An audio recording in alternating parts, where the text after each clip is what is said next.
Nobody's touching you. You're putting your hands on me. Get your hands off me. No. Get your hands on me. No. Get your hands off me. Ain't nobody touching you. I'm trying to get past you. Bye. Let me get my shit off. Get your... You should have thrown my around. Get your shit. Stop touching me. Stop touching me. No. Stop touching me. No. Stop touching me. I'm trying to get my stuff. I don't know if I'm wrong for saying this, bro. What type of self-esteem issues you gotta be going through to let... I'm gonna chill out, bro. Well, get it. It's right there. It's right there. Get it. Get it. Get it. It's right there. Move. Get it. Move. I'm not touching you. Stop touching me. Bro, now grab me by my... Stop grab touching me again, me. bro. I'm telling you. Stop touching me. Go on, bro. Stop touching me. You're pressing up against a pregnant woman. Mm-hmm. Stop touching touching get my me. stuff going on. Stop touching me. Bro, get off of my bro. Stop touching me. Move. You being weird as Get the on. Stop touching me. Touch me again. Go ahead. I'll see who's Go ahead. I am. I know when it's one good time for you to hit me and that's on camera. Watch this motherfucking barrage. I don't give a damn, bitch. I'm gonna beat it out you. Beat it out me then. Stop touching her. Oh, she just hit you, guy. Don't touch her. If that's what she want. Don't touch her. Just walk away. Shit. I could never. Her titties bungee jumping off her chest, touching her damn knees. Ain't no way. The messed up part about that situation, brother, if you didn't have that camera going, you probably be locked up right now. She looked like the type to run into the door and said that you pushed her. How do y'all let... It ain't gonna make it no better if she was attractive, but there is no way.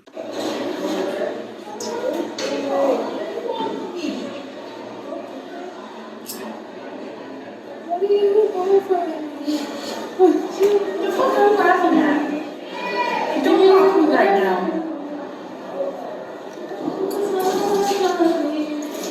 What are you doing? Is that... I'm doing. She's good.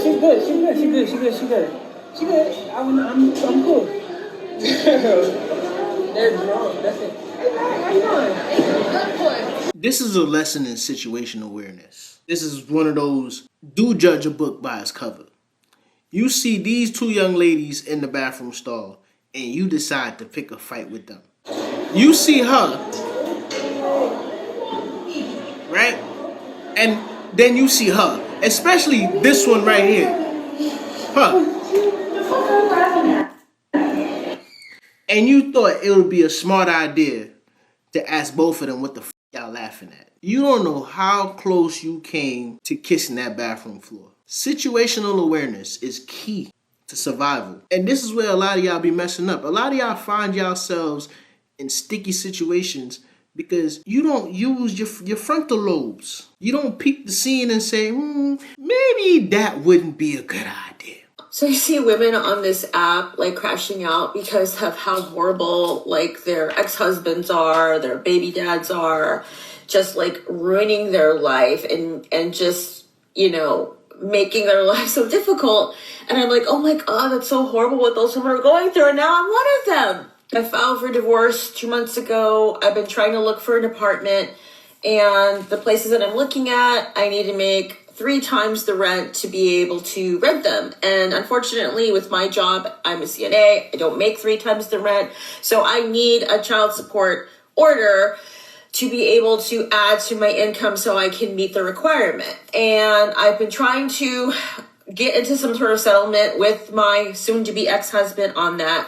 And basically, he is blackmailing me, I guess. He wants me to sign away all rights I have to his military retirement. He is in the Army. He has been in for 18 years. He'll be retiring in 2 years. And I've been married to him the entire time. So the retirement's a marital asset, so I am entitled to part of it. We've been going back and forth. And some of y'all may not agree with me on this. I understand that it's the law. The law requires you to do certain things.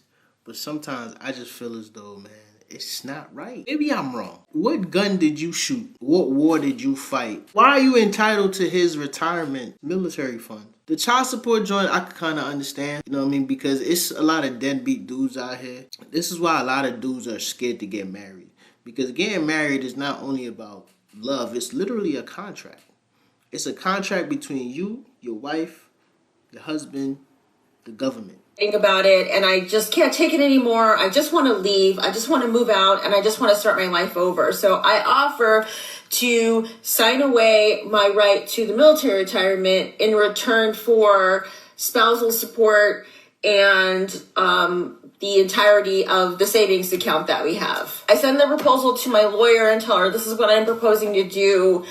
And she comes back and says, well, this is a bad idea. And then she says, well, you could get a temporary order from the court for the child support, but that's going to cost you $4,000 in legal fees, and it may not be binding because it's only temporary, so you may not even be able to use that to really add to your income. And she goes into this long thing, which I appreciate. I appreciate her telling me the legal stuff, because she's basically telling me you are an idiot to sign this away.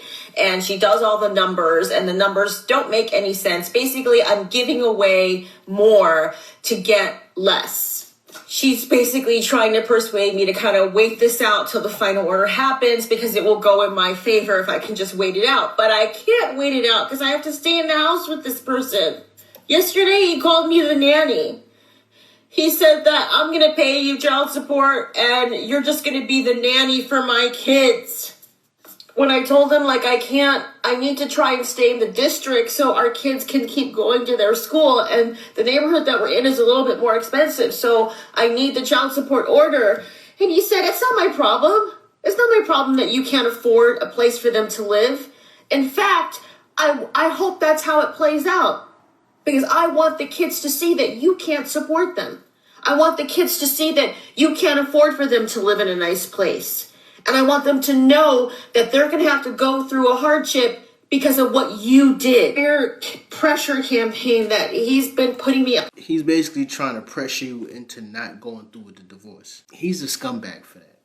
Regardless of how I feel about the whole you being entitled to his military retirement, all that to the side, he's an asshole. There's no way that I'll be okay with my kids suffering or struggling. That's one thing we not going to do. My kids are not going to struggle. My thing is, I wouldn't want you to go get the most expensive apartment or not think about getting a more affordable apartment simply because you're going to get the spousal support. For the last 2 months since I filed, it's an effort. It's really him trying to get me to drop the whole thing. I honestly believe that. I honestly believe he just wants me to drop the whole thing.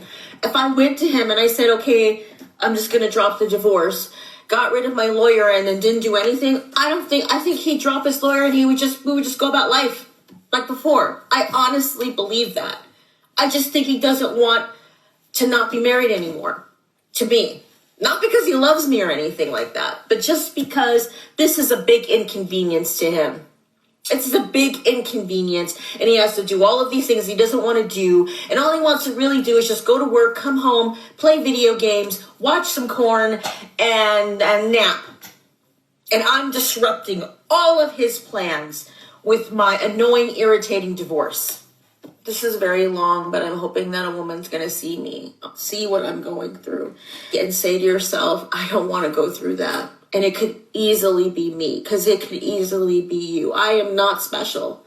I'm not special or unique. I'm just a woman. That phrase is cheaper to keep her. Fellas, remember that. As an adult, I've seen the divorce of couples who I used to watch and admire when I was a kid. When I was a kid, I'll go to their house, hang out with their kids, have sleepovers and stuff like that.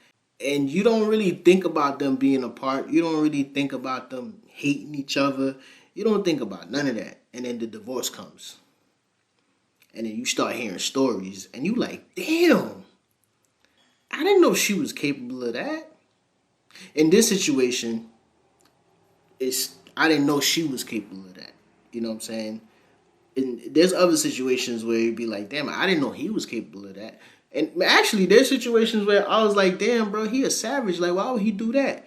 Then you find out later on, you're like, oh, that's why he did that.